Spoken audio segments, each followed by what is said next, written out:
Well, hello and welcome to the long overdue second episode of the Battle Gripply podcast. It has been a good while since I recorded the first one. Recorded that around the end of January. Recording this at the very beginning of June. I meant to do these monthly, and I'm gonna try to keep on try to still do that. Lots of things came up. I think one time my mic broke, sinus infection, work stuff, my computer died on me, had to get a new graphics card and everything, get everything set back up, get everything set back up for work stuff because I work remotely on the computer. Uh, I do level design work, had to download all the assets again, get that all back up, correct version of the game engine, a whole bunch of crazy stuff. It was more important than getting this recorded. As much as I wanted to do this, that stuff just comes first. What work comes first? And like I do enough stuff for this to actually make it where I can pay the bills with this. So sorry about the delay in this. We'll get back on some sort of a schedule with it. Probably gonna try doing some like I did this time, recording at the beginning of the month. Don't know maybe when throughout the month it will go out. But we'll try to do it at the beginning of the month instead of near the end of the month, which which is what I originally tried to do, which I think that really put me over because it's easy to get delayed when you wait till like the 28th of a month to record it and get it all put together. uh, Also, for the video of this, it should be 2 Point Hospital. I recorded that. I think I recorded that in March. I think it might actually say the date somewhere in the like beginning areas of that game. I'm pretty sure it says it somewhere. Might edited that out. I don't know. I don't know how long this is all going to go for. But there might be some other stuff. It depends on how long this video goes. I'm going to try to do it somewhat quickly. I have a little bit of a script written out for the topics. This basically just the topic, what to talk about when, because I know I left some stuff out of the first one. I'll skip the whole mobile section of gaming, which I meant to do that. Game I really want to talk about. We want to talk about it now instead. But I'm going to try to kind of go through this quickly because I realize we're writing this down. A lot of stuff has happened since I last did it that would help to do these once a month, so I kind of get those on out of the way. I'm leaving some stuff off of this for the next one. Might do a bonus one later this month, maybe to get some more of these things out. But don't hold me to that. I still need to get to the point of doing them once a month before I even attempt to do 2 times a month. But the first topic for this will be TV shows. There's a couple different things I'm going to talk about there. I'll start off with the new TV shows I have watched. It actually hasn't been that many of them. But I watched one on ABC called Whiskey Cavalier. Pretty decent. Just start off with some kind of like spy, super cop, FBI something. Had a little bit of a very kind of interesting first episode, more like spy based, but then it became more of we have a mission. They all got teamed up. Pretty decent. About a third of the way through, got kind of bad though. They did a whole lot of relationship drama. It's one that, gosh, the late advertisements really hyped up the chemistry or whatever between the two leads, which they're okay, but I like the other stuff for the show. I wanted kind of a coolish spy thing. For reference, it's hacker, I think, used to work for the NSA or some kind of group like that. You have an FBI agent who's doing a lot of work on foreign soil. I don't think FBI did too much of that, but they're going around arresting people everywhere across the world. I don't know, maybe I'm not too up to date on what the FBI does. CIA person, I think she kind of killed people, which is like, you can't kill people. She's an assassin for the CIA. It's kind of like her job.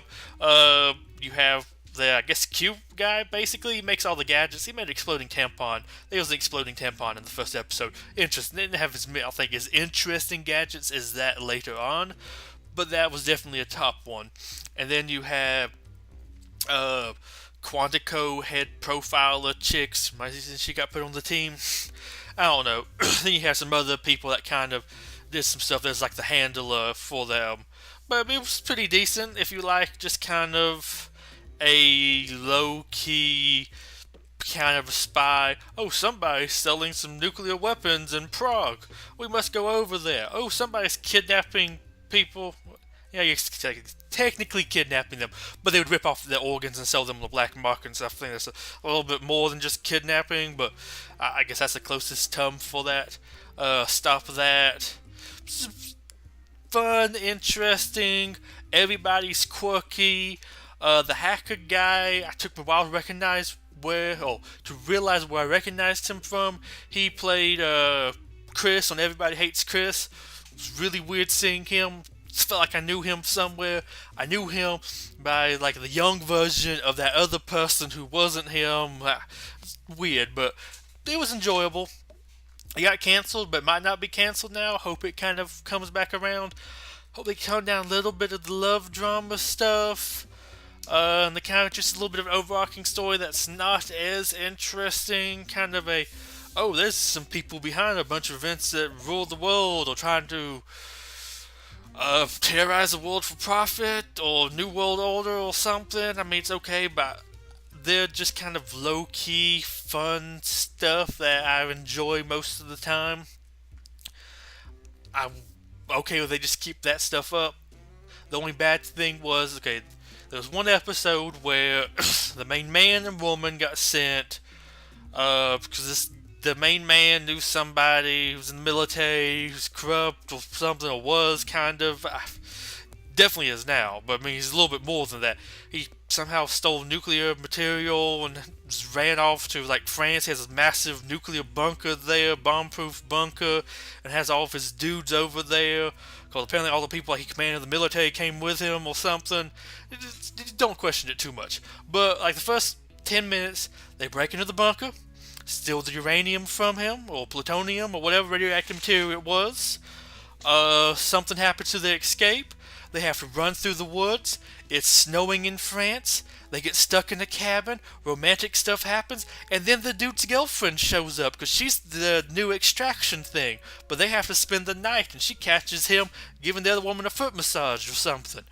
And that's most of the episode. Oh, also, Chris goes on a date with the chick they met the previous episode. He tries to be cool, and everybody else on the team's back at base trying to help him out, talking in his ear or something, or listening to the date. It's all relationship drama. Some of the stuff was good. Some of it was just kind of like a little bit meh. I'm okay with some of the drama stuff, but still kind of give me some spy stuff. Like you had like maybe 15 minutes of the episode with spy stuff, and these things, not counting commercials, is 40 minutes long.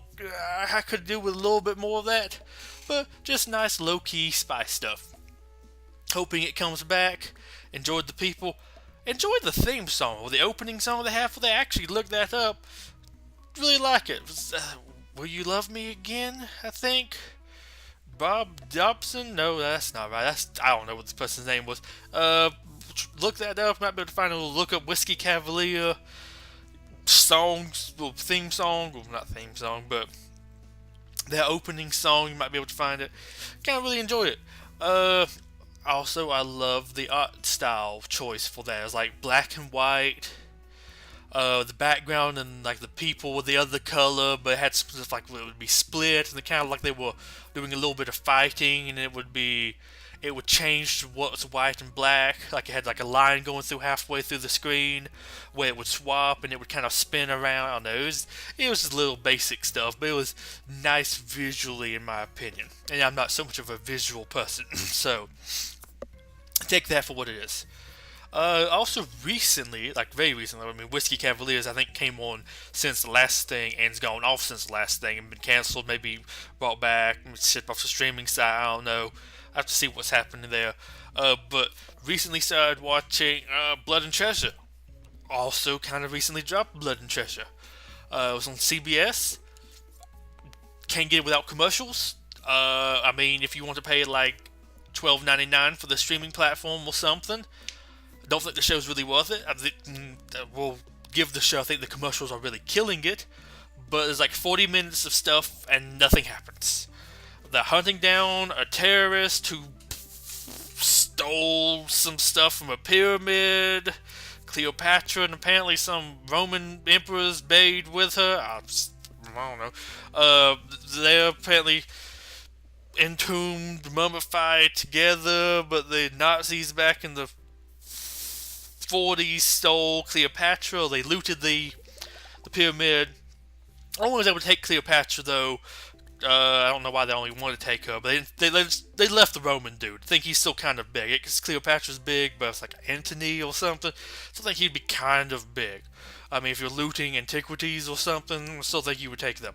But some cult showed up, killed a bunch of them. Nazis escaped with Cleopatra, although the Nazis might not have Cleopatra now or something. Something happened. Just trying to track it down. Although I think the people in the modern days think that modern day bad guy has it. I don't know. Something maybe-ish supernatural might be going on, like the Nazis are going to turn it into a super weapon. Something about the curse of the pharaohs or something, or there might be like a disease. I don't know if it was really supernatural, just to go it's some type of black mold or something that was in there. Hasn't really done too much. You have an FBI agent who's also working a whole bunch overseas. Okay. Then he recruits like a con artist type chick or something. They're teaming up. Oh, and they teamed up because they rediscovered the tomb. Some archaeologists did, but now this terrorist guy broke in, killed all the people, kidnapped her, took the stuff that was in there. They've already rescued her though, but they're still tracking down this guy because he might have killed her dad, and I'm pretty sure the dad didn't actually die. I think he's actually going to be behind all the stuff or something. But for some reason, this terrorist is really involved with art stuff. I think it's like supposed to be like he doesn't have to fund it, but it seems almost like it's going to be more than that. He's an Egyptian terrorist or something, but he had like this random safe house in Rome that they broke into, shot up. This one character you kind of just got introduced to, or I was just learning who he was, died for no reason really. I mean, they threw a grenade and he jumped on it, and okay, but everybody else ran from it, and then after he took the grenade blast to the chest, he was still able to give his dying words to them and speak for like 30 seconds. Not a good grenade if you eat that in the chest and can still talk afterwards. Personal opinion. But it's just about a bunch of random stuff. Like there might be 2 fights every episode, and that's it. Just kind of them shooting.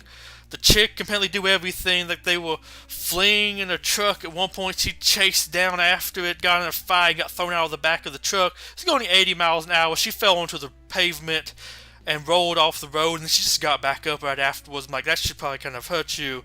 But they'll just kind of do whatever. The guy kind of just seems like he knows everybody. He knows an Interpol agent. There's this random Italian guy who's also an Egyptian death cult or something. He knows him. Knows this random Scottish or Irish Catholic dude works at the Vatican. But he's from America, and they grew up in an orphanage together. I don't know, all kind of convenient stuff. And then there's this one random guy who might be kind of my favorite in the show, but I think he was a soldier, but something happened, a roadside bomb, but somebody else was also there, and he was like an arms dealer or something, and the guy faked his own death and took his place or something because it paid better. I don't know, but he's at least kind of interesting. I don't like the chick. Guy's kind of okay. I mean, like I say, I don't sound bad for the chick. Well, they also try to do chemistry between them, and it's just kind of it's a little forced. Also, they've been in a previous relationship, but she blames him for the death of her father, so they're not together, but she still kind of likes him. He still kind of likes her. It's like, oh boy, is there too much sexual tension when they've already been together? Was it too much will they, won't they, if they've had this long-standing relationship that they shouldn't have had because they were breaking the rules because she was a criminal and he was an FBI agent or something? Why do you need a con artist for this? Because to me, it's like it's going to be an Indiana Jones style adventure. I could watch one of those, do some interesting artifact chasing bad guys that stole some stuff, but it's kind of not also like, why do you need a con artist? I think I don't entirely get it. It moves so slow, and they're not really. The most interesting thing, in my opinion, is what did the Nazis do when they took Cleopatra, and how they're going to be weaponizing antiquities or something. Don't not really getting into that. Don't think the terrorist is that interesting of a bad guy.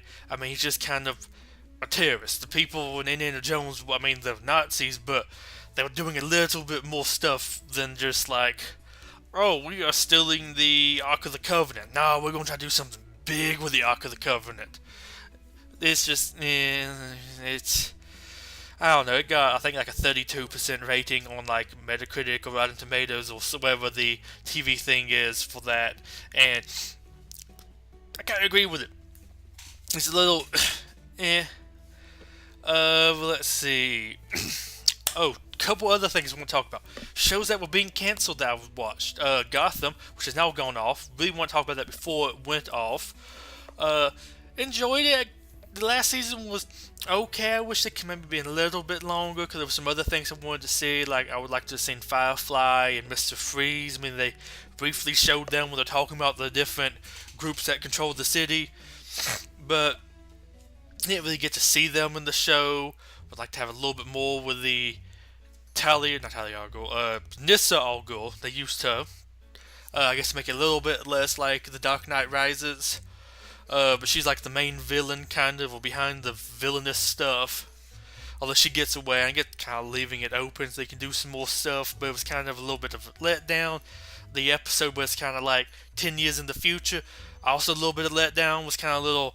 I mean, you had Joker doing some stuff with the police, and I get it's about them, but I thought that would be, here you get to see some stuff with Bruce and him actually being Batman, but it's all kind of, I guess, Batman from the police eyes, but not as interesting. Like, I would like to have seen him. I get the show is about the police and Gordon, but we had all, like, the other season about them. I feel like if you're going to go to the future and show off Batman, you'd have a little bit of something with him. I think he broke like a couple words. A little bit of a letdown, but I enjoyed the show. I wish it kind of could have kept on going. And I guess they did as good a job as they kind of could have done. Well, they could have done better. But I like some of the stuff they did do. Some of the references they tried to have, like they have the Riddler dress up a little bit more, or they styled his hair a little bit more like Jim Carrey's version, which means that's my favorite version of the Riddler, but they went through like all these different iterations of those different villains. Like he looked like some of the other versions for a bit. I like how they kind of changed up their looks every now and then to be like it's a reference to that. Sad to see the show go, but I get it had to end eventually, and I'm glad it didn't just end. They tried to wrap the stuff up. It might have been a little bit of a letdown, some of the ending, but they didn't just cliffhanger, introduce some more stuff, and we just didn't get another season. They knew this was going to be the last season, so happy about that. Arrow, sad to see that show's going. Still, for the most part, enjoying it. I like some of the changes they've made with it. Future storyline, so-so. Not entirely feeling all of the stuff that's happening there. Like I said, it depends on episode by episode, because some of them I liked a little bit better, but there was one, it wasn't Girls' Night. I think they had Girls' Night on Flash. It kind of reminded me of something like that. I guess it was like Lowell's episode in a way. It's like we had lots of episodes. There was like an episode for each character. Like we had Diggle's adopted father, who was, Stewart, Colonel Stewart, something like that. Basically trying to make him like John Stewart, but he never took his last name. So I guess this was like Lowell's episode. The future story in there was a little bit meh, although we could have done something a little bit better. That's when we found out they had a canary network or something, and I'm like, so you have these network of other superheroes, and you didn't ever call them up for any of the other stuff? Bring any backup? Although you never really did anything with them later either, so it was kind of like, you introduced this idea, but they never really did anything with it, sadly. But for the most part, I'm kind of enjoying it. I think it's kind of weird that the person that plays Felicity's left, although they're going off doing some weird stuff. I think for the next season, with Oliver leaving with a monitor, so that's going to be a little funky there. We might not necessarily needed her, but for the most part, I think I've enjoyed the future story, or future storyline. Interested to see if they're going to do that for the next season. I heard talks about maybe them doing a spin-off revolving around it. I think it might be okay. I wouldn't mind maybe trying to watch it. I don't know, it depends on what they exactly do with that, or some of the different characters they'll use. Some of them I like a little bit more than others. But I think overall, it's okay. I feel like they're doing a kind of decent job of wrapping it down. Enjoyed seeing Roy again, because I've always liked him.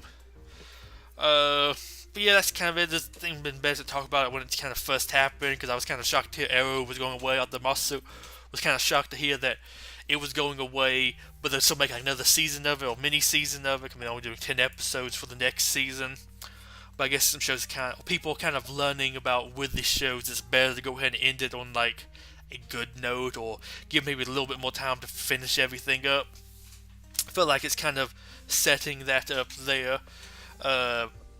It has ups and downs this season, but I think for the most part it's okay. The villain, she's okay. I mean, that might be a little bit spoiled. I mean, sorry, pass it. I don't care if I spoil it. His sister was, or his half sister, well, I guess the other sister is also his half sister. But this is a half sister on the other side. She was okay. It was an interesting kind of, I don't want to say twist, but I think it kind of really worked there without kind of knowing all the stuff about her. Sad to see it go, because it is my favorite currently running superhero show that's on TV. I guess maybe, well, I think Gotham might have been a little bit higher than it, but that's a little bit like if we just to really call that a superhero show. Flash, it's overstayed its welcome this season with the villains and all that kind of stuff. It's not really feeling it. Should kind of maybe move it a little bit quicker, or move it a little bit slower.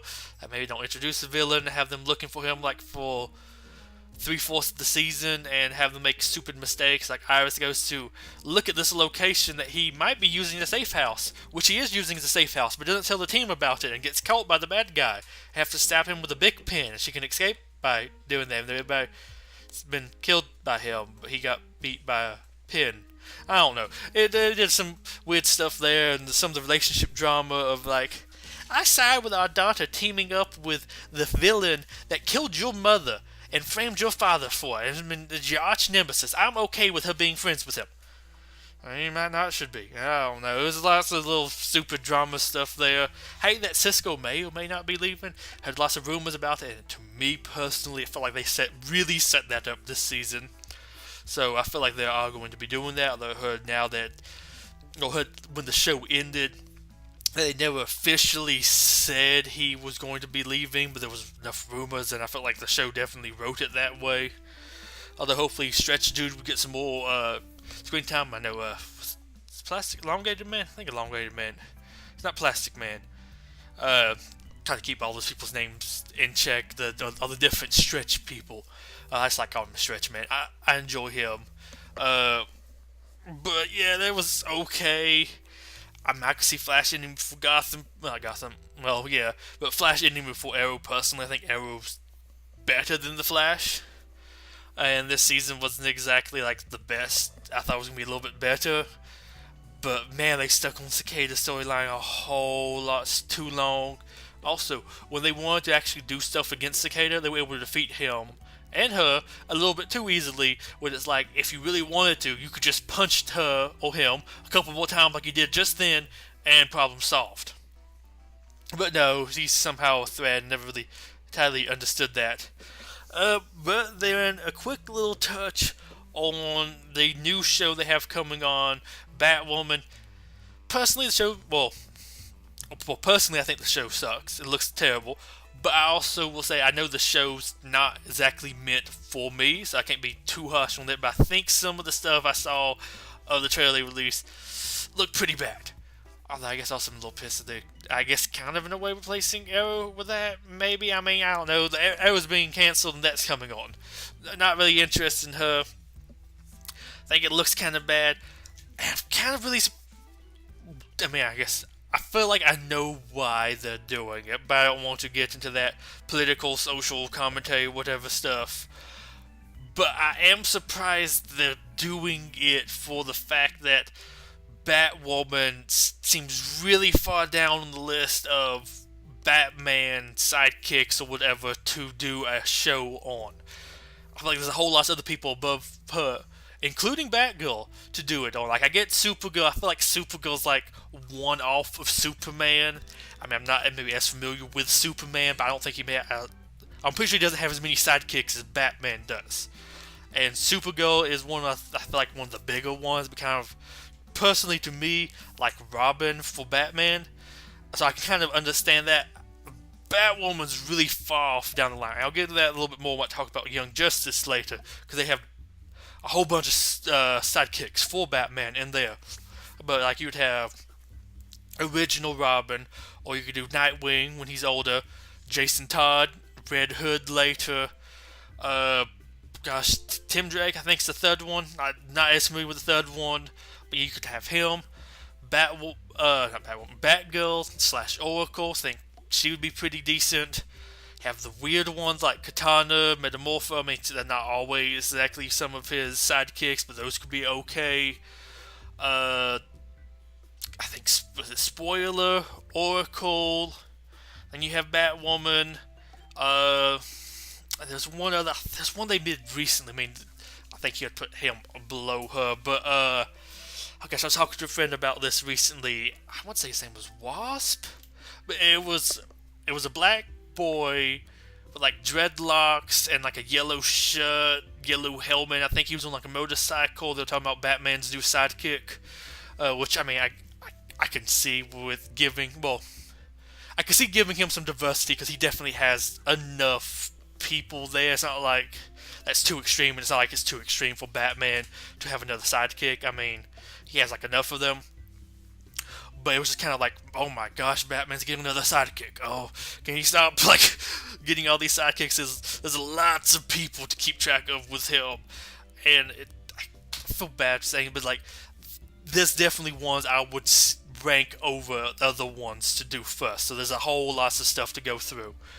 But like, I think that's, to me, kind of one of the things with Batwoman is there's so much other stuff I'd rather see if I can't get Batman, but I can get kind of close to Batman. I can get, maybe you can't actually use Batman because of the movie stuff going on.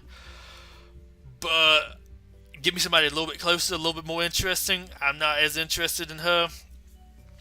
Also, the trailer didn't do anything with the one thing I actually had kind of an interest in with Batwoman, was what happened to Batman. None of that was really talked about for the preview, so it was kind of like really meh. I'm not interested, but I don't think that was meant for me. But I do like to talk about all the Batman family stuff. Oh yeah, I also forgot to mention, was a Batman sidekick I wouldn't mind seeing, Batwing. Depends on which version you do. I mean, I think there's two versions. There was that version that was in the Bad Blood movie where it was Lucas Fox, who's the son of Lucius Fox, and he was ex-military, and he just got like a high-tech Batman suit. And then I think there's like the original, which might be somewhat related, but it didn't feel like what I looked up about him, because interesting what that character was. Something about he's a Batman in Africa. Interesting. That's Batman in a different setting? Okay, give that to me. Sounds interesting. Sounds a little bit like an Elseworld story, but I mean, I guess it's like elsewhere. It'd be like Batman in Asia, Batman Japan, or something. I think they had that. I mean, there was Batman Ninja, but I think there was something else besides that. Oh, wait, I was thinking there was that DC Universe. It was that Saturday morning block they had. DC Nation, I think, where they had like a funky, I think it was Batman fighting Bane in Japan or something, super anime style. Kind of cool. Might recommend looking that up. But yeah, it's just, there's so much there, and it's kind of got me a little bit disappointed, because there's some other things I would like to see. Which I will at some point, I think, do a thing about insert X description about a character here that I would like to see. Top 5 female characters, black characters, whatever. As much as I kind of hate defining the stuff like that, I don't think that's exactly personally good to define somebody by things like that. I do kind of want to make one. I saw somebody doing it, and I think it'd be kind of cool to just talk about random obscure characters that I think would look cool there. But from there we'll move on to other obscure characters, with the Doom Patrol. Now we're going to the DC Universe block. I actually have that. I think I mentioned that last time with, 'cause I was watching Young Justice at the time. But I actually kept it since then. Watched some other stuff. Watched some old movies, old shows, a little bit of here and there. And I've actually started watching the Doom Patrol. I think the service probably worth the money, at least for me, because I like the stuff. But I recommend getting it and paying for it at least for a little bit in order to watch some of the stuff they have on there. Like maybe get it for a month and cancel it later. They kind of get that way with most of the streaming services now. Like, unless they need them all, like all going all the time. Get it when all the stuff you want is out on it. I mean, wait for the whole season to come out. But I have enjoyed it. I think it's kind of worth it, and I think it'd be better if I read the comics. Maybe if I put it up on my computer. I don't really want to watch. I don't really want to read the comics on a TV in the living room. I've just been too lazy to hook it up to my computer. But I've watched Doom Patrol. It's weird. It's really weird, and I wish it could be a little bit cleaner. It's one of the more emotional superhero TV shows. Like, it actually hits me in the heartstrings. Made me cry with some of the characters' backstory and the motivation. Robot Man struggled with being a father, or being a bad father, and wanting to be good. That got with me. Rita Farr's backstory got to me. I mean, man, they do some good stuff. Crazy Jane's thing, an abused child, really sad. And I like some of the people they have doing the stuff. I think, I don't know, I guess set design is also okay, but like the characters' designs think look good. Not sure maybe how accurate it is, although for like the whole point of the show, I will go ahead and kind of do a little spoiler here. I don't want to spoil too much, but they don't really ever become superheroes too much during the show. It's, I think, kind of forming near the end. You had something near the end where they dressed up in more of their comic book outfits, or at least Rita did. Although Rita just was like regular clothes, or regular old style clothes. We did have them dressed up a little bit more like that then. But I think the stuff looked really good. I think it pretty decent production values. Really kind of impressed by the show, but wish it could have been cleaner. So I think that if you cleaned it up a little bit, you could easily show that to children. It would be very emotional, really good, but it is kind of really vulgar. And again, they're doing some TVMA stuff. Although I just wish they had some options that were a little bit like kid friendly.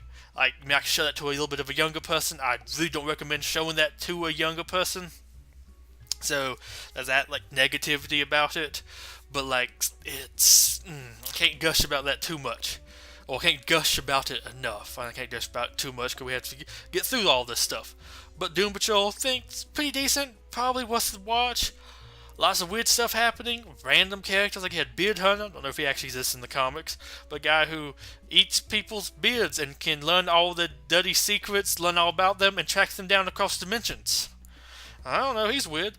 And let's see, you had him. You had Ezekiel the Cockroach, although that was apparently somebody from, oh gosh, one of the people working on the show worked on Supernatural, and he always wanted to have this cockroach that wanted to bring about the apocalypse or something, and they kept on being shot down, but when he did this, he knew he could bring that on there, and they had him on there.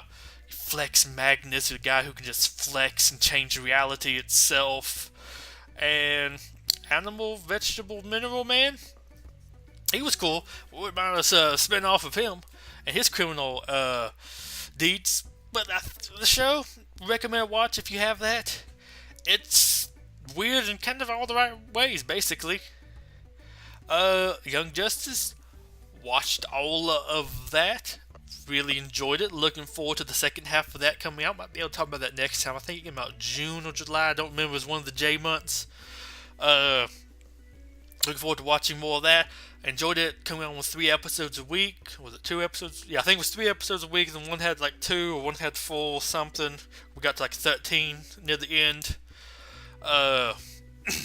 Really enjoyed that. Like some of the changes they made. I would personally love some spin-offs with some of the stuff within the universe, because they have so much going on. I feel like it's really hard to fit all that into one show. Like you have the Batman Incorporated stuff going on, which want to list off. You have his people, Batman, and there's also Green Arrow. They're kind of working together. You have Nightwing, the first Robin. You have not Jason Todd, Tim Drake, the third Robin. You have them on the team. You have Batwoman. They show her one of the things leaving the Justice League, so she's there. You have Batgirl, who's now Oracle. You have Spoiler. You have not Orphan. Both of them are his sidekicks. Not too familiar with either of them, but those are interesting. You have Katana. She's working for him. He also had Metamorpho as one of his sidekicks, or people on his team. And then you also have Arrowette, because she's Green Arrow's sidekick now, and she joins Batman's people when the Green Arrow joins up with him. And then, a little bit of a spoiler here. Well, I guess it's two spoilers. If I might be remembering it wrong. But, you have Red Hood. Ra's al Ghul's left the league and off doing his own thing now. And there's this one random ninja there who didn't really stand out to me too much, but they did mention something after like the end of the episode. Are you remembering something now? If you had a run-in with Batman, I believe it was Batman, you had some of the team members go there, and I think like Nightwing was there, and I think Batman comes and rescues them. But you have him also, it's listed in the credits as the Red Hooded Ninja, so you definitely have the Red Hood going on. And then you also have, if I'm remembering it correctly, it has been a little bit since I watched this, you have Talia holding a baby. So you couldn't really do a Damian Wayne thing anytime soon, because I mean he is kind of young. I mean, I guess you could do another time skip, but I don't want to do too much to get rid of all the characters I like. But you also have that going on, so add that to the Batman family, well, his circle of influence, all the characters related to Batman, which I think, once again I say the Batwoman, I think makes it also hard with there's so many options to choose from Batman. I feel bad for her because, at least for me, she's kind of low down on the list of interesting Batman characters to a spin-off. But with all these characters going on, would love a spin-off of Batman Incorporated with just him doing stuff with his team and Green Arrow. I think that would be awesome. I think there's enough stuff going on in that universe. It's packed enough. You could do spin-offs. I also wouldn't mind a spin-off of the, this would be more comedic spin-off, but of, it's what called the Longbow Hunters, Long Shot Security, something like that. It was, Roy Harper, the original Roy Harper, and the clone, they were both on there. So I guess, well, Arsenal and Red Arrow, I guess technically the real Roy Harper never became Red Arrow. And then you also have the guy who was the Guardian, who you find out later was also a clone of the original, but that original guy's dead. They're all working together as, like, private security. It was hysterical. They're all doing cool, like, mall cop stuff. I mean, they were protecting, like, a warehouse or something. But that was awesome. You had Dick team up with them one time, and it was just hysterical. It had a superhero pose and everything. I could so watch a spin-off of that. But show, really good. They made some changes. I think it's still kind of weird. I was talking to a friend about Gary Payton? Something like that. That sounds similar to his name. I'm pretty sure I'm pronouncing it wrong and getting a couple of the things wrong, but I know something similar. The voice of Aqualad and also the voice of Cyborg from Teen Titans. I think he plays like 50% of the black people in the show, or voices like them. Voices that percentage of the black characters, or at least, well, I guess, I think 75% of the black males, and I think maybe 50% total. He does the voice of, I think he's also like the voice of Cyborg's father, Silas Stone. I think he does that voice. He does Aqualad. He now is the voice of Black Lightning, who joins the team. I thought it was kind of weird because he's a little bit older, I think, than like the young team, but I think it works. Also, Aqualad's kind of not really too much in the show because he's not taking up the place of Aquaman as the leader of the Justice League, so I guess you can't use him, but I appreciate they kept that voice actor in the role. And they also did that Wally West character who kind of died or disappeared from existence last season finale. He's the voice of I can't remember his name. Is it Redbug? And that's his human name. I can't remember. Scavenger, I think. Some bug creature from New God's world who joins the team. He does the voice of him. I'm glad they brought back some of the same voice actors, even though they might not have the characters on the show anymore.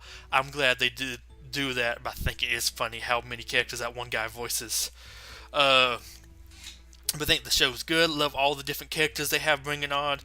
But that is one like, oh gosh, the old school Batman animated series, Superman animated series, Justice League Unlimited, and Batman Beyond. I think maybe even a couple other things. But like that, I would love the show to be able to do something like that, where it has so much going on, you just follow all these different groups. And they each have their own show, so it's not like this week on Young Justice we're following this group. I don't like them as much.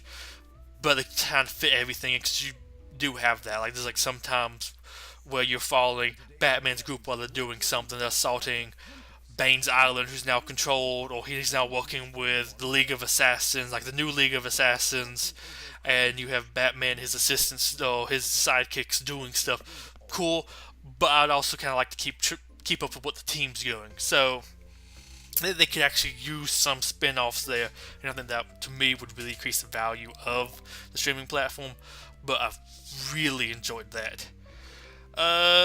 Also on there, like I mentioned earlier, I watched some of the different movies. I watched some of the newer movies they had come out, because I try to keep up with the animated movies. But I hadn't seen some of them.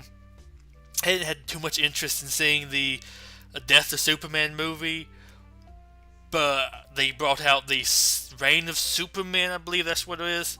What the movie was called is Reign of Superman or Superman. I know there's like multiple people taking the place of Superman, so I'm pretty sure it's Superman. Wanted to watch that, but I knew if I was going to watch that, I'd probably need to watch the one before that. Watch Death of Superman, pretty decent. I thought it was interesting that like 40% of the movie was just one long fight against Doomsday. Wish we could get that in a like live action movie, but I get why you probably don't want to have a theatrical movie live action have one fight that takes up 40% of the movie. That would probably get a whole lot of bad reviews, but I did enjoy that in that movie. Reign of Superman thought was really good. Thought Darkseid stuff in there was a little bit weak and weird. Like, I think personally his plan's kind of a little stupid. He could have done that a whole lot better. I think sending Doomsday there to kill Superman in the first movie worked out well. I could understand that, but his plan later was kind of a little meh. But I enjoyed it. I enjoyed how I'm pretty sure it's connected to the other main superhero movies they have going on right now. I know there's some that like aren't connected, but I'm pretty sure that one was, because it had some carryover of Superman's relationship with Wonder Woman and the Wonder Woman design from some of the newer movies. Really enjoyed both of those. Think those are probably worth a watch. Watched Justice League vs. the Fatal 5. Kind of a skip. It was kind of meh. I mean, they included some of the new people. I enjoyed seeing a Miss Martian. I like Miss Martian's character. I like her character a decent bit. And her personality here was a little bit different. More kind of what I think of when I think of Supergirl, not the Supergirl TV show, but like some of the more older, some of the older Supergirl stuff. I'm not as familiar with the new or current stuff. I know they might try to make it more reflective of their media stuff going at the time, so I don't know if that might have changed. But more just kind of like a teenage girl. Enjoyed her. Kind of weird that she was kind of like Batman's sidekick, but they kept on doing stuff. I think she was like his trainee for the Justice League. Kind of weird that she wasn't working with John. I think he was like awful at the time. They had some excuse for some people being missing. I thought that really was a bit weird having them two together, but I found it hysterical. Really enjoyed it. I think to me that was kind of the highlight of the show. You had Jessica Cruz, who I'm not as familiar with. I know they brought on, it was her, I want to say Simon Bass or something. There was some other dude they brought on for the Green Lantern people from one of the new comics a couple years ago. She was okay. I like her design. Her story just didn't really sit with me. Maybe if we had like just a solo story for her, but I also really didn't get her story with like the purpose of the show. Like they Fatal 5 came back and they had to find her. I mean, they had to find a Green Lantern to go rescue some people from a Green Lantern prison, but only exactly why it was her specifically, because I'm pretty sure they mentioned two other Green Lanterns. I think it was John Stewart and Hal Jordan, but they were off-world too. It's convenient. But like, why can't you just get one of them or some other non-human Green Lantern?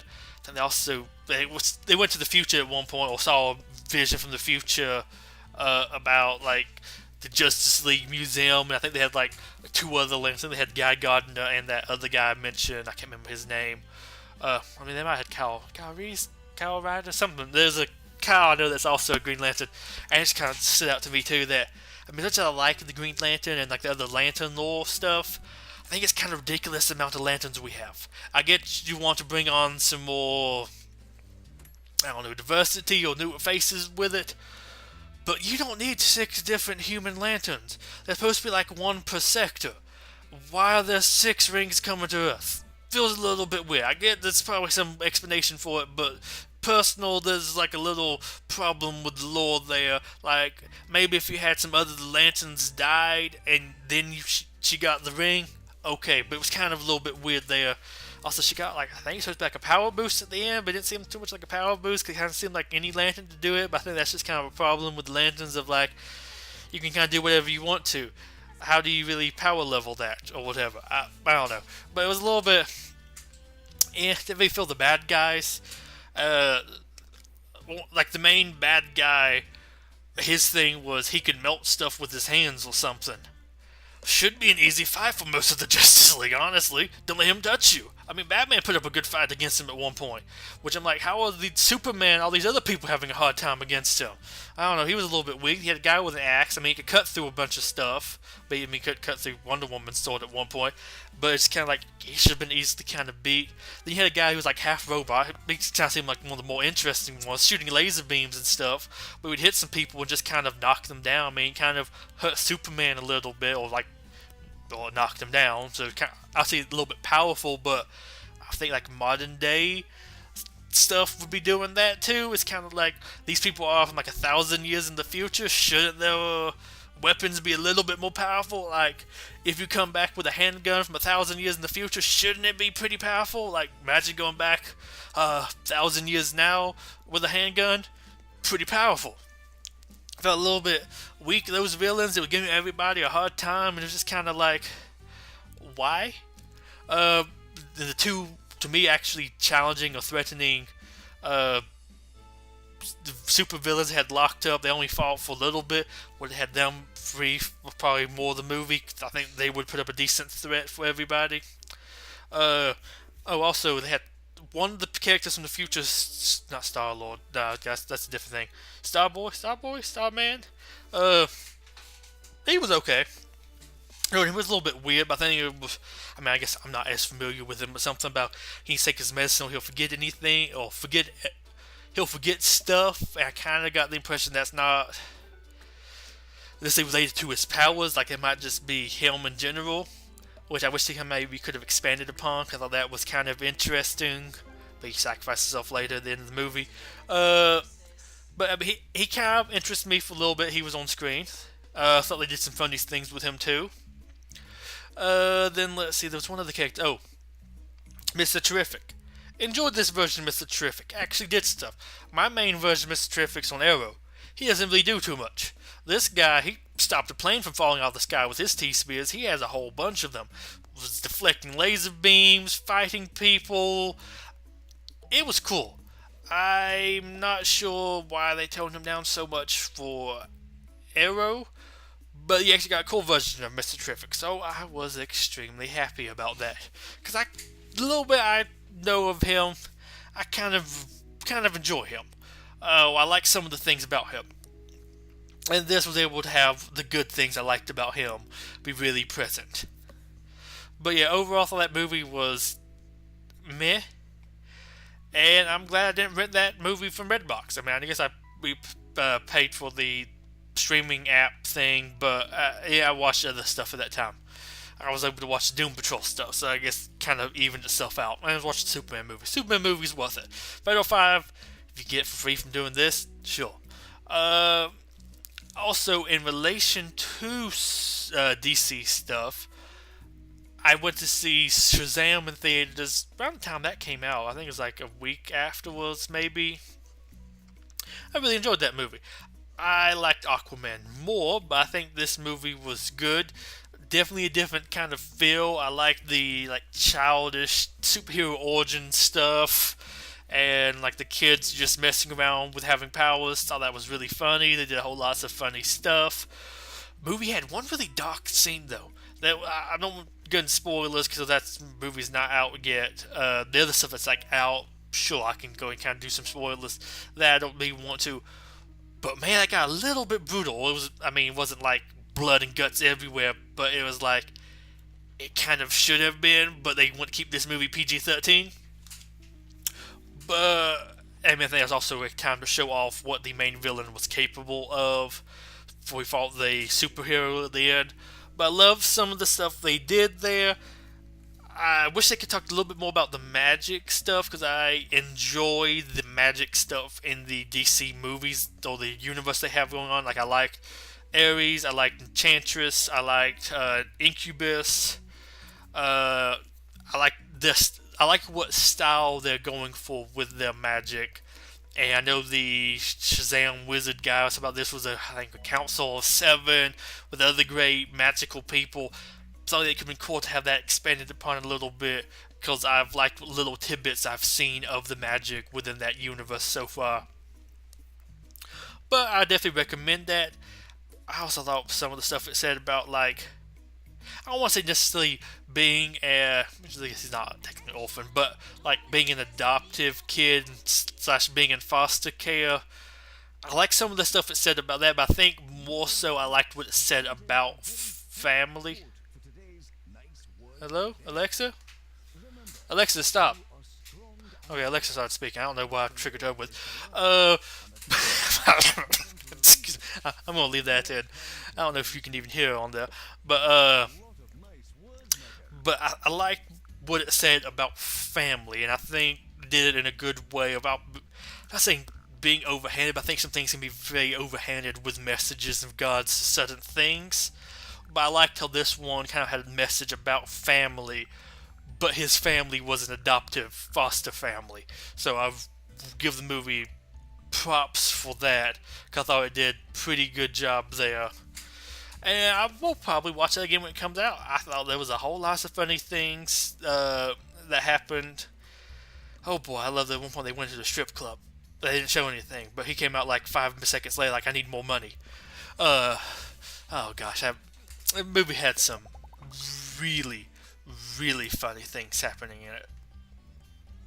Up next, we have video games, and the first game on the list is one that's actually the main reason why I now have a little bit of a bulleted list of topics to cover, because I completely forgot about mentioning it last time for my top games of different categories, and it definitely should have been mentioned, was Dragalia Lost. I started playing that basically when it came out.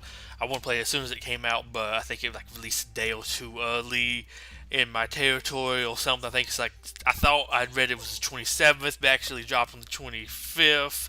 I think it dropped like the 25th for iPhones, and I have an Android, and that dropped on the 26th. Something. It was something weird. I missed like the first day or two, but I've been playing it ever since. Pretty fun game, I have to admit. One, really enjoyed the story. Don't say it's not a little lacking. I mean, it could be better with some areas, but sadly, the story comes out very slowly. We've had 2 story updates since launch, which is just a chapter each, and the base game had 6 chapters, so we'll have 8 now, and it launched like a week or two before Halloween, and it's now the beginning of June, so it's kind of a little slow. It had lots of other updates. I just wish they could do a little bit more with the story, because I have enjoyed the story. I'm interested where it's going. But it does have other story. Like every event has some story to it, and they are normally pretty decent. Some of them for a little bit more rush, but they come out with like maybe 2 new events each month, maybe 3. Kind of depends on timing. I think it kind of release like each event lasts like maybe 10 days or 2 weeks, kind of depends. So you kind of have to maybe sometimes you might have three in 1 month because it might serve so a line that three can start.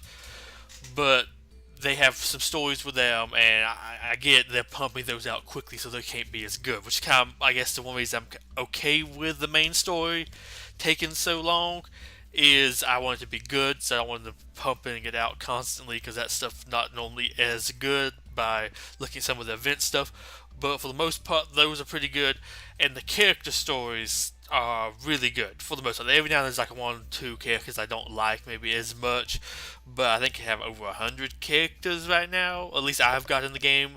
I think I have everything, but let's see. I think three of the new 4-star adventurers, and there's still some 5-star adventurers, 5-star dragons I'm missing.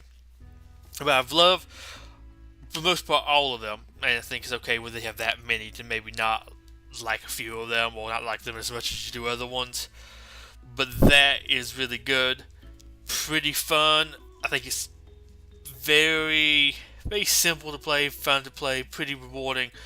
The only problem I have with it, and this is like the only thing that would make me rate this not like a 5-star game, is I try to rate it right now like almost a 3-star, sadly, is they had a 1.6 update. It was one of the updates they did. It was kind of a big one. But for certain devices, including mine, makes it very unstable. So you go and do 3 battles, it'll crash. If to load back up, it's not like a quick game to load either.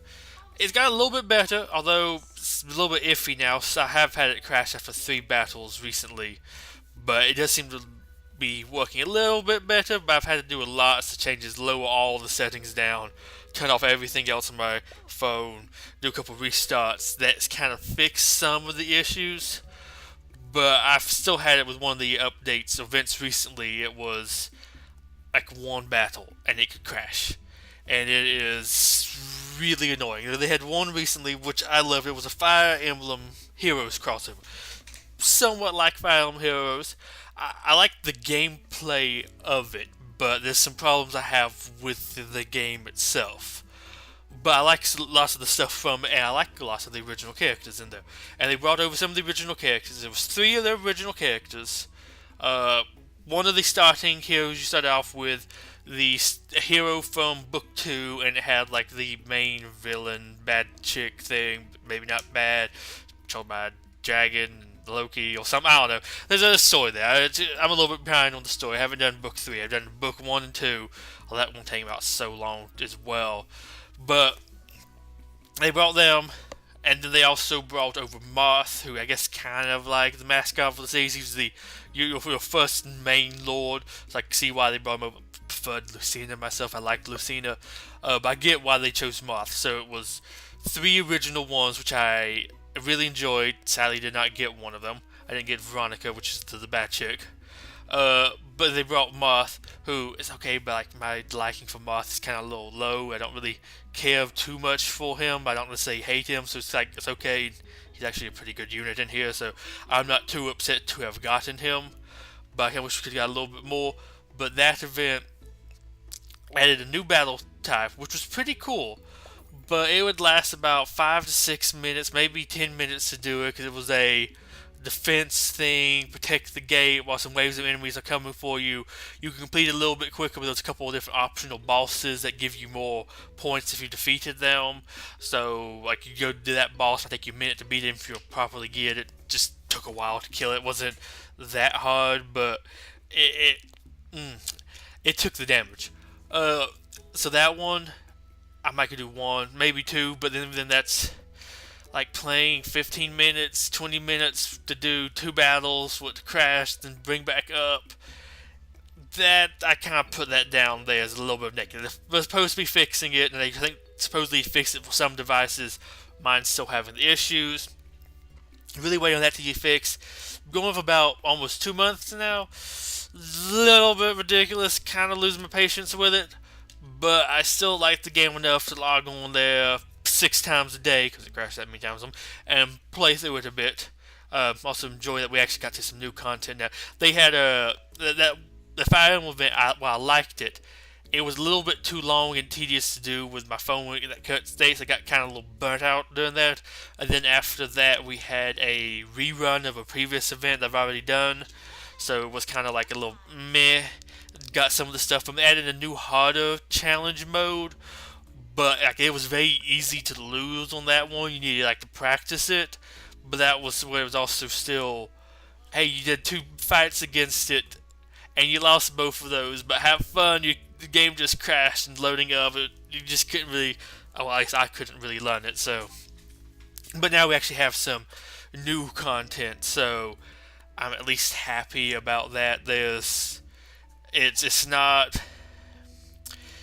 it. I still have a reason to want to play it now. It's not like I'm bored of this content. I've done it before. It's at least new, so I am happy about that. But that's the only reason I'll say the game's a little bit bad there. Also, I might say with my latest pull rates, they released a really good banner to pull on. Really good rates. A unit that I've wanted for a while now. Really wanted to get. Kind of didn't get anything. I did like one of my daily pulls in the very beginning. Got a 5-star dragon I didn't have before. Awesome. Super happy about that. Like, that's a good sign. I didn't reset any of my pity rate. Still had, I think, a base 6% chance to get something. Did, I think, 5-10 pulls. Got nothing. I did a couple more dailies. I scrounged around for some more summoning material. Spent like 60% of my battery life one day while sitting for my grandfather, so I wasn't able to do anything else. But reading over some of the character stories, because they have really good character stories in this, and they give you resources for reading them, and I could just skip through all of them and got a whole bunch of resources what I was tempted to do. Although I'll say that for when I get really, really, really desperate. I was just really, really at that point. But I think they're worth it enough to actually read them, and I want to kind of keep track of which ones I haven't read, so I don't want to go through and just claim all of them. But I did that to get some more resources to be able to pull, and I think it was like it cost 1,200 to pull, and I needed like 800 more. And let's see, I think you get about like 10 or 15 per story. The first and last one gets you, I think, 25, and each of the dragon ones get you 25. But the regular like adventure stories between like Adventure Story 2, 3, and 4, I think gets you 10 apiece.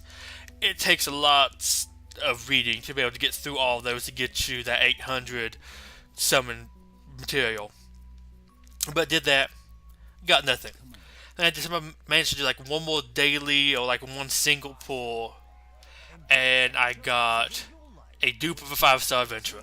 So nothing. I mean, I got some material or some other resource thing that would get you for dupes, and it's useful. I'd be maybe a little bit more happy about it a while back, but I do have lots of it saved up from a change they had made to the game. That they gave you lots of that resource as a reward, so I don't really need it that much right now. I was really upset about that. At least if it was a 5-star dragon, I could have unbound something to make that dragon a little bit more powerful, because I only have, I think, like one max unbound dragon. Which I actually got that in the Fire Emblem VIP. Kind of salty about that too. Couldn't give Veronica. I got, I think, 3 or 4 dupes of this one 5-star dragon. I got lots of 5 stars on there. It was really nice to me. I just didn't get what I wanted. So I can't be like, I just can't be too salty, because I did get stuff. That's the only dragon though that if I pulled, I'd be kind of upset about, because I wouldn't have actually really got me anything. But we could have given me one of those, and I would at least kind of settled for it.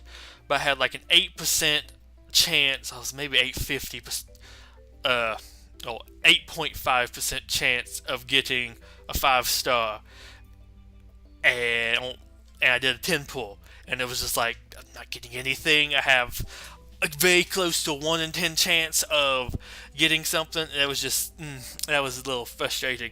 I mean that's the thing though with these RNG gacha whatevers. You're not guaranteed to get anything if you get a good pull rate, and if you do get something from it, doesn't mean you're actually going to get one that you want. One that you want or one that you need.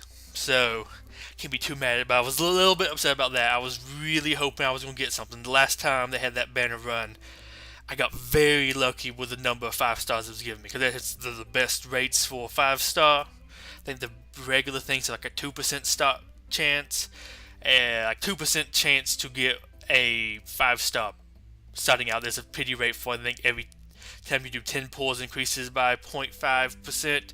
This one starts off as a 6, so it's very easy to work your way up towards a 10% chance. It doesn't take as many unsuccessful pulls. But after that little clown, just play a little bit about that. As much as I like the game, I'm a little sad about not getting my waifu Mim? M-Y-M. I don't know how you really pronounce that. Mim? Brunhilde. Thirsty Dragon. Thirsty Fire Dragon. Sad about not being able to get her. Or get Cersei. I also really want Cersei.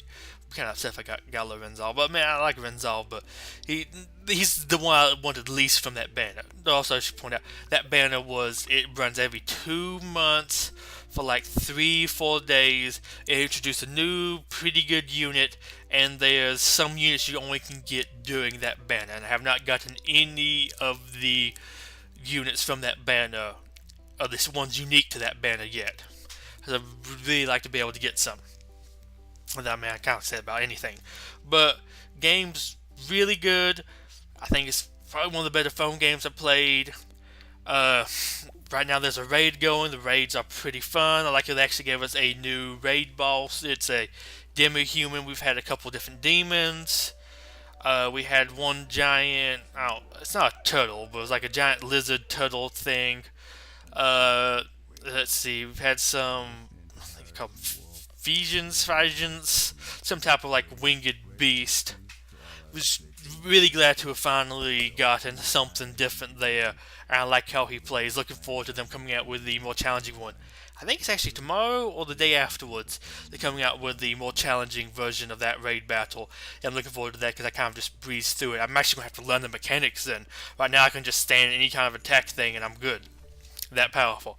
But, brag. But me, as somebody who's played since day one, I kind of should be. But I recommend you check out that game. I found it to be really fun.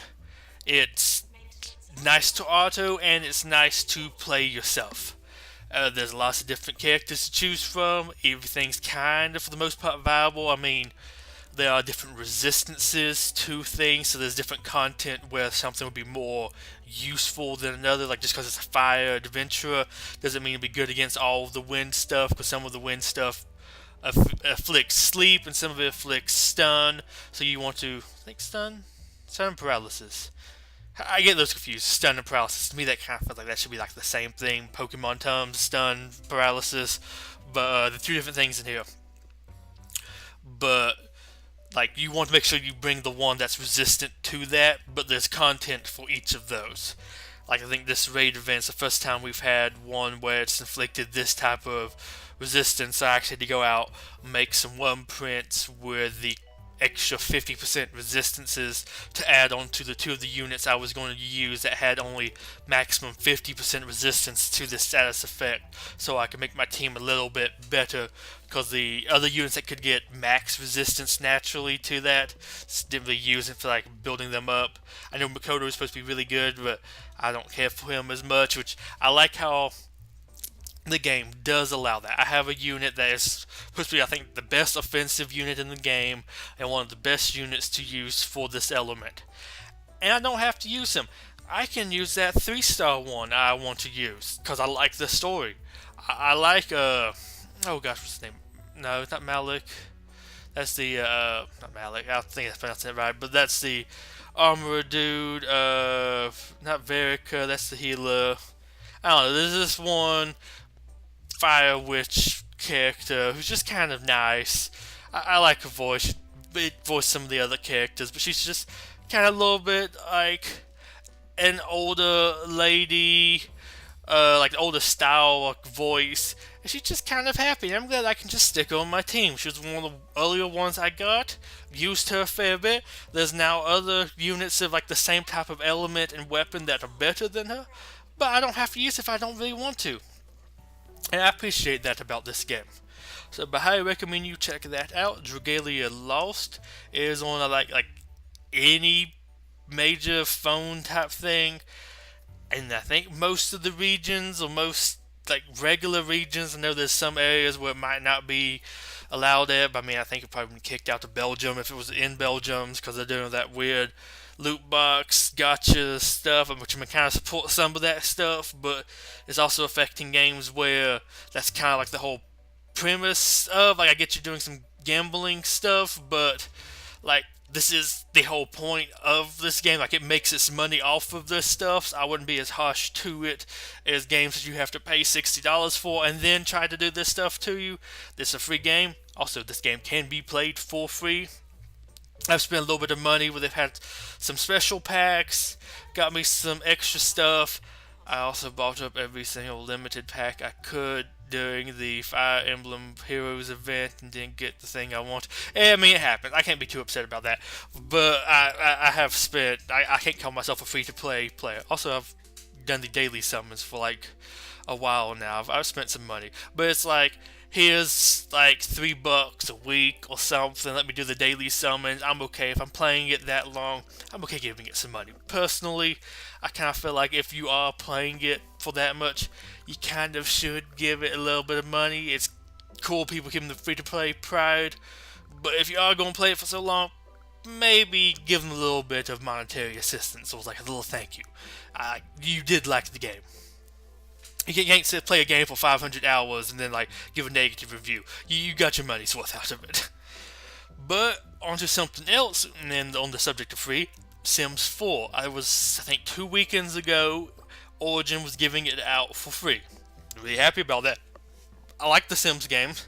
Sims 4 looked okay. Wasn't going to pay that price for it at the time. I felt like it was a little lacking some of the stuff. I think they've added some stuff back into it. I think originally it was lacking pools and some other stuff that was now in it. I mean, it's free too, so I'll play it. But I think they did a pretty good job of it. I have enjoyed playing The Sims 4. I also enjoy the kind of the modding community. Some of the mod stuff is a little bit weird. Like, they have like some clothing, but some of the clothing also still feels a little lacking with what they actually made for it with the mods. But I'm sure that's just kind of have to look around enough, which I'm not all too bothered to go min-max all that stuff. One thing I have been doing, like I said, really like Regularly Lost. I've remade lots of the main cast in there. I'm looking making some of the other characters. It's been pretty fun. It's just kind of hard to match all that like medieval adventure type stuff in The Sims. They only have that many types of clothing for that. But I've been working on doing that. But I have really been enjoying it. I've been playing it probably a whole lot more than I should have. And I will give EA credit. It was a smart idea to give it away for free because I played it so much, enjoyed it so much that I actually went out and bought some extra content for it. I know, shocking. EA is evil, and they do too much stuff with the expansion packs, which I will agree, they do a little too much. Although, I do think some of the expansion packs are kind of worth it. I see why that took extra content, extra stuff to develop. I'm cool with it. But I played it enough, and I looked at some of the extra content, and it looked decent. I actually was going to maybe buy just one of the expansion packs. Was looking at that, just checking around in Origin. But I noticed something when you went to buy it. My area in the United States, it costs $40 for an expansion pack. $20 for a game pack, which is like the middle range, and I think self packs like 15 or 10 or maybe less. I can't remember. I don't really check those out. Not too interested in getting those. I don't really add too much personally. But was looking at that. I wanted to like purchase one to see what would happen, or to see more details about it. Cause I had like just enough money to get it. Well, I think it was $40, and I have like $40 and some change in my account, so I want to make sure what would it be with tax. And it gave me an option when I went to check out to build your own bundle. Have an expansion pack, game pack, and DLC, not DLC pack, the stuff pack for $50. Expansion pack and a game pack by itself, or together, would be $60. And then you get a stuff pack on top of it. I'll take that deal. I mean, it might not be a good deal regularly, or a good deal as a whole, but compared to what the regular prices were, it was a good deal. And I was able to get a couple of the different things I wanted for only like $10 more, basically. So I went ahead and got that. Although my only complaint, I'll give this to Origin, which I don't have too many problems with Origin itself. I'm okay with having a different launcher thing to Steam. Doesn't really bother me. I want Steam to have competition. I think Steam kind of sucks. I actually kind of like Origin a little bit more personally. It's giving me more free stuff, so I mean it kind of makes me like you a little bit more. But when I went to actually purchase it, I clicked on the expansion pack I wanted, went to add that to cart, and then when I clicked on the option to build my own bundle, it went ahead and put the expansion pack in there. I'm like, okay, so it went ahead and filled that slot in the bundle for me. That was the one I was trying to buy, and I clicked on build the bundle from there. So I went ahead and added the game pack I wanted and the DLC pack. Well, after I purchased it and went to download everything, I noticed it gave me the wrong expansion pack. It added in, I think it was like the newest expansion pack. Added in the cats and dogs, whatever one that is. I don't think that's it. Maybe it's in the middle. I don't know. It wasn't the, I think Get to Work, I think it was Get to Work pack I was adding in. It wasn't that pack. Really upset about that. I was tempted to go and refund it, but I did kind of want to get this pack eventually. It was like number 3 or number 4 on my list of like expansion packs to maybe get eventually. I'll be probably working my way down to if I was still interested enough in the game by then when I got that kind of money. And also I didn't really want to wait for however long to take contact support, maybe get a refund. I guess it would kick all the other content off, or the other 2 expansion packs, or the game pack and stuff pack off of my thing. I think I could really play anything, because any progress I'd make with those things, I'm sure after I'd lost those packs would mess everything up. Maybe take, I think one time I refunded something on Steam, it took like 10 days to get the money back in my account. I'm not going to bother doing that. It's not too important. Like, I probably would have got this pack eventually. I like the cats and dogs, and I think that is one I think that's well worth. Oh, I could see where the $40 came from, especially after messing around with it. That is a whole lot more options that I think I actually needed for cats and dogs in that pack. So I think the price is kind of justified. So I'm not going to really be too upset over that, but just kind of a warning. And I might send something to EA/Origin about that, because I do think that is kind of a little stupid. I get also some of that is on me. I should have double checked, but I just figured by it filling that out, it seemed logical that it would be based off of me already trying to purchase that, and that screen taking me to this screen. So it's kind of like all those things combined. I'm not going to mess around with that too much. But I did want to mention that with Sims 4, I will give EA credit where credit is due. I think that was a smart idea, at least for me, because it got me to actually buy some of the other stuff for the game. And I probably wasn't going to be that likely to buy Sims 4 with all the stuff I have out for it. It is kind of a little bit overwhelming. But give it to me free, I might be a little bit more inclined to go get some of that other stuff. And I think some of the other stuff actually looks kind of good. I wanted to get the Get to Work stuff. I wanted to actually be able to make my own store and bakery. Some of the other things looked interesting. I was going to have one of my characters become a doctor and work there. Might check out the police thing. I don't know. I don't want to have to worry about controlling my sim too much at work, so I really don't want to do too much with all those different careers. But the store thing really intrigued me. It looked like it could be pretty fun. Also, having a fashion store, I think, could be kind of fun in The Sims. Make some weird fashion choices and have all the Sims start wearing those. Maybe, I don't know if that's actually a feature, but then you could start selling your own like fashion or outfit design. So I was really interested in that.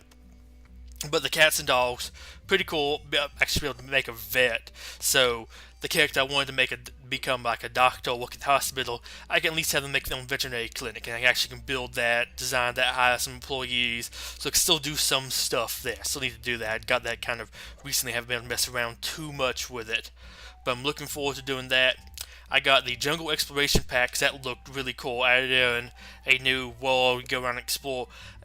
Went there with one of my main families recently for like I think 3-day long vacation. Pretty fun. I like all the different things you can buy down there to go explore, like stuff like refills your energy, so you don't have to worry about sleeping, portable food, I think it's like waterfall in a bottle, so you can just wash yourself off, take like a shower to fix your hygiene. Just lots of stat fixes so you can stay out exploring for a long time. And there's some different random encounters, so you need to have like some bug spray, some fire suppress, and all these different things like that. And it's just this kind of big world to go around and explore. Well, I guess big relative to that game. Impressed by the like smaller number of loading screens there. Thought it would be a little bit more, but they have it set up kind of smart, so it's not like you walk to every single location. There's like these doors that kind of teleport you around, like you're supposed to walk through the jungle between one of the doors and the other door, so kind of speed some things along. You don't have this exactly massive world, but it's still all in like one loaded world, and just kind of fun finding treasure. I'm getting close to actually getting in the temple, which I heard is randomized, or I saw in the videos and the description, the actual layout of the temple when you go in there to loot it changes. I think each time you go in or each time you visit. I'm not sure if it's like different for each vacation. But looking forward to doing that. Like, be lots of randomized replayability stuff going on there. So not like I looted it once, I'm good, I know everything about it. So I'm looking forward to doing more of that. I kind of wanted also to have this too, because I thought, hey, I could have a store where I sell knickknacks that I loot from this jungle temple. But I'm a little bit sad about not being able to get that store thing set up. But this pack looked to be one of the better $20 packs. Added a whole lot whole lots to it, in my opinion, or more so than just here's like a new city to build in or like live in. They have lots of cool things there, and the restaurant one looked pretty cool as well. I was tempted to do that to still be able to have like my own business, but maybe get in the get to work pack and get, I think, like the city living packs. We have like the apartments, politician career, all that kind of cool stuff. But I decided to get the jungle exploration one first. I thought this would be more fun going down there exploring, and I think it was definitely a good purchase.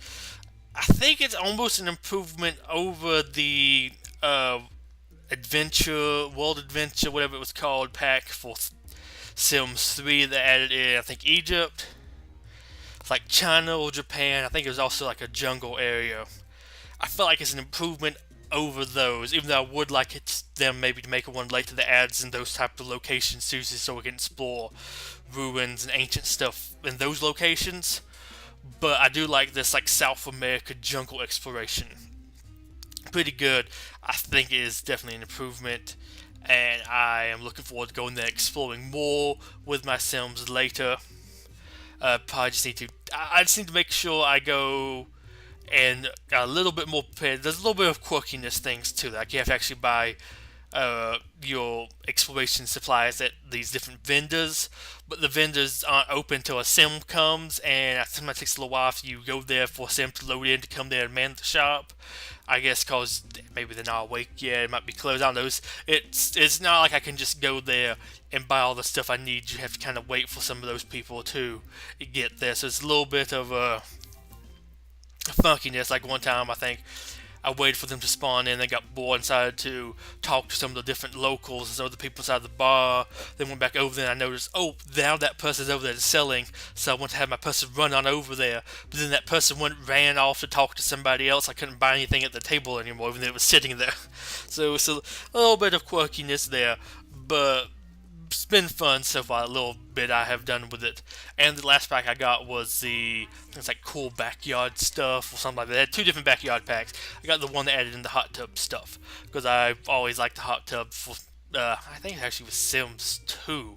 They had like a downtown, there was like some kind of club thing that had like spa stuff up on the roof. I don't know if anybody remembers that. I don't know, something about that I always liked. I think that was like the first Sims thing I got was it was Sims 2 with downtown and some kind of other stuff. I can't remember what. I don't think it was college. I never actually bothered around with college. I don't think. Think of some. I saw something to do with college. I can't remember if I was watching somebody else's video and they were doing something in college, because I don't think I actually remember ever going there myself. Gosh, now I have me reminiscing. I can't remember. But so it kind of really reminded me of that. Kind of upset they left that out. But I mean, it's not too big of a deal. Adding some other stuff. Thought like adding in some more nice backyard clothing, party clothes, some swimsuits. A little bit lacking on the swimsuits. Well, I mean, the base game is kind of a little bit lacking in the swimsuits to begin with. I think I had like one new pair of trunks, but trunks can be worn by men and women. Men already had trunks. It doesn't look too different from that, but it's also listed as feminine, so the women can wear. I mean, you can have women, men wear the other different types of clothes too, but it's just I think listed under both of them can wear some kind of like pants, trunks thing, and I think it was like two or three more one-piece swimsuits, which I actually kind of like these for the ladies. I feel like all the other one-piece swimsuits were all like the same. These actually have a little bit of variation to them, make them look a little bit different. Happy to have some variation because I thought that was a little bit lacking to have all your characters look exactly the same, kind of with their swimsuit choices. But that was a nice little addition. I can stop messing around with that while I get the money maybe to get another pack. I probably will at some point soon get another pack and get actually the original expansion pack that I did want, as well as some of the other packs I also have on the list to get eventually. But just wanted to mention all this because say Sims 4 pretty good. Recommend checking it out. Hopefully you were able to get it for free that weekend. And props to EA for making, I would say, a pretty smart decision by offering up this game for free to get people in there to be able to buy all these expansions. Also, I'm kind of glad to see the game still getting expansions after all these years. I mean, as much as you might say that there's too many expansions, which I will admit coming in fresh, it kind of feels like a little bit overwhelming with all the expansions. It's also nice to see a game nowadays where they're not just like, okay, we'll stop making content for this and make a new game. We have to start all over again from scratch, buy all of the new content over again. I do feel like we've reached a point now with DLCs and expansions and all this kind of stuff that, as much as I hate the phrase, you can do a game as like a service. You can make one game, build stuff upon it without having to make you constantly buy a new game, and just kind of keep the same game running. I feel like it's about time we do that. There's lots of games that can really benefit from it, and I think this was definitely one of them. There's one other game I'd like to shout out to. It's not one I'll probably play myself. I mean, I don't have the VR headset, so I can't play it anyways. But I do want to give a shout out to Five Nights at Freddy's VR game. I think it's called Help Wanted. I watched a little bit of people playing that. Looks pretty good. Looks like the original Five Nights at Freddy's game series things was meant to be in VR. Cause it looks like it works pretty well. Being able to push all those buttons for the cameras and stuff allows you to actually use both hands, so you can push some buttons to close doors as well as change camera. So you're not like limited by the one button that your mouse can push or like hover over to push. I mean, I guess you'd say hotkeys, but I don't think the game allowed hotkey. I've never really played the games. I watched a little bit of it, but it's not like a game I would play myself. But I think that looks pretty cool. They did a good job of it. I think it's probably one of the better VR games I've actually seen. I just want to throw that out there because I have been really impressed watching that game. It looks really good. Just lots of credit to the people that made that, and find it really impressive how that game kind of ported so well into a VR experience. And on to my kind of last main topic. I have been the past couple weeks, well, since before starting on Sims 4, that kind of throw the other games out of the water or put them a little bit more on the back burner. Talk a little bit about some 4X stuff. I've been getting back into some of those. Well, kind of ish 4X. I can't remember what the things are, like a little bit under 4X, like maybe 3X or whatever. I can't remember what they have. They're like official title, like the Civilization type of games, like Endless Legend, that sort of stuff. Not exactly Paradox Grand Strategy 4X. But I've been playing some Endless Space 2. Pretty fun. Enjoyed playing that. Really like that game. Like what it does with the little quest stories. Found the combat pretty good. A little bit upset though. I was next to some people that I think I'm like as powerful as or more powerful than them, but they just happened to do all of the research that got them the extra ship slots in the army. So they had like 22 ships or 22 points for their armies. I had I think 10 points. I had two fleets that had 10 points worth of ships in them that were combined more powerful than theirs, but I only could fight with their fleet with one of my fleets at one time. So I lost like all of those fleets to them because they had like doubled the points that I did. It's just a little bit frustrating. I forgot like what the research is for that. And it's just something I think is kind of a little bit on me. Just need to research better. But was a little bit upset with that. And some other stuff. I got an alliance with somebody. The game started lagging, and I just kept like I clicked a little bit to try to get it to respond. And while I was clicking, it started working again and popped up like a treaty proposal, an alliance proposal. And when I was clicking, just happened to be the yes thing, so I went ahead and accepted an alliance without actually wanting to with them. They were at war with somebody. I was fighting them, doing good, but I think they were like all the armies were fighting the other people, and they surrendered, and it forced me to surrender and pay them all this money a ton. I reloaded after that and broke the alliance with them. Now everybody hates me, but I just wasn't going. I wasn't going to lose because they were sucking at their war effort while I was doing okay. I had to blow up a couple planets that game though. That was fun. I wish I could blow up the whole star, like go ahead and destroy the system, because I think I had to. I had like a couple planets colonized. I had to wait there for a long time to blow up each planet. And if like you stop blowing up planets, they just kind of surrender to you or that system. Looks very cool though. Pretty fun. Like some of the additions they have made to that game, will probably next sell if I have some money. Pick up all the other expansions they have. I think I had up to Vaulters. I think Supremacy and Chords of Harmony or something. The song one with hacking something, crystals, something. It was kind of weird. But I want to get both of those. And I think there's like an extra song pack. Pick those up. Give me some more content for them. Probably get me some more or the other content for Endless Legends too. I'm a little bit behind on there. Haven't played that recently. But I like Endless Space 2 a little bit more. I like Endless Legend, but sometimes they randomly how it chooses the battle landscape can be a little funky, because I had it where it's just like a weird location to fight on. It's just kind of screwed me over. I have a little bit of issue with that, but I do plan on going back to that at some point soon. Also started watching some stuff for Planetfall, where they did that weekend for some of the streamers and influencers to play it. It was a smart idea. Got me really interested in it. I was already pretty interested in the game originally, but I didn't want to like sit there and really read over all of each of the factions, where they kind of see some video of it. I don't want to get too spoiled, but I did watch like I think a 3-hour stream of some people playing it. Looked pretty fun. I liked Age of Wonders 3. Actually went back and played a little bit more of Age of Wonders 3. Might go back and finish it, but I decided to do like a more oceanic map, or like a map full of islands and a bunch of like water. Something to actually use the naval stuff a bit more. But there's krakens everywhere. They keep on attacking me. I have like a max size army of like I think the best ships you can get in the game, and it's just krakens coming at me, and no matter what I do, they will at least kill one of those ships, and it's just all this money going into it, and I have to move armies across water. They just will swim on by and attack them and kill them all, because everything basically in my army is embarked in boats, and it gives like an extra 30 damage each attack to boat units, and it's a little bit frustrating.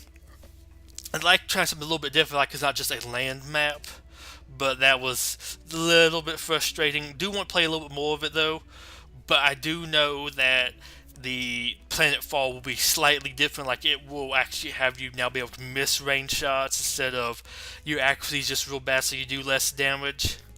So I don't really want to play it too much, because that one will be different. I think it comes out in. I think that one's August, so it's a little bit further away. I was thinking of Three Houses. Three Houses I think comes out. It might be this. It's either this month or next month. I need to actually work on getting the money together to pre-order that. Do want to play Fire Emblem Three Houses. Love Fire Emblem. That game looks pretty good. But I might take a little bit of a break from those. But I really like getting back into them. Might get back into Theater 2. Played a little bit of that a while back. Pretty fun. Like the combat, like the slightly smaller scale civ building, all that kind of stuff. But yeah, that's kind of it there for my 4X gushing. Really looking forward to some of the stuff coming out. Been going back, playing some of the old stuff. wouldn't mind getting some more of the like expansion stuff for them at some point. I just need the money, but like I said, need to get up that money for Three Houses. Probably actually get that at GameStop. They had like some pendants if you pre-ordered it. It's a little bit something extra. It might be like 3 cents cheaper at Walmart or something, but I'll take those little pendants. They look okay. Game looks fun. I'm gonna pick it up and play it anyways at some point. But I think that's kind of it for all the topics I have listed. We're like hour and a half long to this recording. I'm sure I have enough background video footage for this. And there's a couple other things I might kind of want to talk about, but nothing too big that I have written down. Oh, well, one thing. I do want to talk about Legos every now and then. I have a real passion for them. But with my little bit lack of money right now, I haven't been looking too much into them.